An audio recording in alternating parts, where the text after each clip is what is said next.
James Melanis, this wine is next. Marco Felluga Mongris Collio DOC Pinot Grigio 2019 vintage. Stay tuned and I'll tell you about this amazing wine.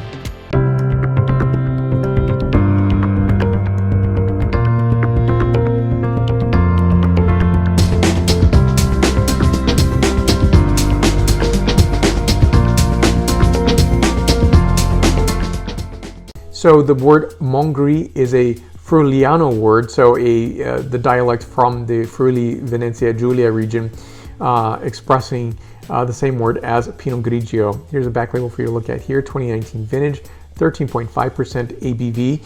Now Collio, I'll place a map right here so you can see where the Collio DOC is. It is really on the Slovenian border within this Friuli Venezia Giulia. This wine region is known for its wine grapes such as the Friuliano, Reboggiala, as well as Pinot Bianco and Pinot Grigio. In addition to that, you're going to find Cabernet Sauvignon, Cabernet Franc, and Merlot wines as well. Now, Pinot Grigio arrived in Friuli Venezia Giulia about 150 years ago, and you're going to find that to be the case with many varieties that you think are just international varieties, but have been part of the character and landscape of this region for quite some time. Now, the fruit is harvested from 3 villages.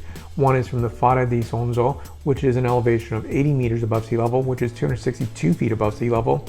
San Floriano, which is about 250 meters, and that's equivalent to 820 feet above sea level.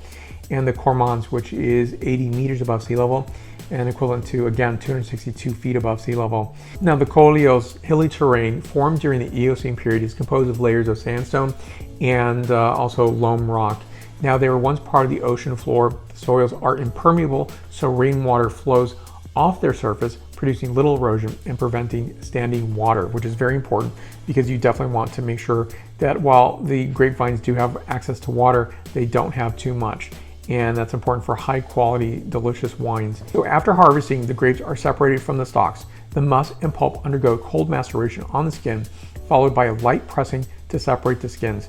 Fermentation takes place in stainless steel, temperature controlled tanks. So I've seen really good price points both in the US and Europe. So definitely in Europe, I'm finding this in the 14 euro range. In the United States, in the mid-teen range. I think for the quality of wine and something to seek out, I've seen many more expensive Pinot Grigio from Italy, and I think this is a really fine, delicious, beautiful wine. So let me talk about the characterization, both on the scent and the flavor profiles. Now let me talk about the nose of this wine. Quince notes, apple, honeysuckle. I love that note. I think that's exquisite, as well as crushed stones.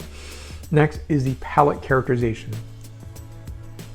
So the palate is very expressive in terms of Granny Smith apple, Bosc pear, minute hints of fresh herbs and flowers. This wine is 94 points out of 100 points. More reviews to come. I'll put more information on the producer down below. Questions or comments, please let us there. You can do so on the social medias that I'm on, that you're probably on as well, such as Instagram, Facebook, LinkedIn, and Twitter. And stay connected. So be sure to subscribe to this channel. If you haven't done so already, please consider doing so. You'll see the latest videos that I'm producing. If you've already subscribed, molto grazie to you. I do appreciate it. So I appreciate you watching. Stay tuned for more reviews to come, and I will see you very soon at my tasting table. Salute!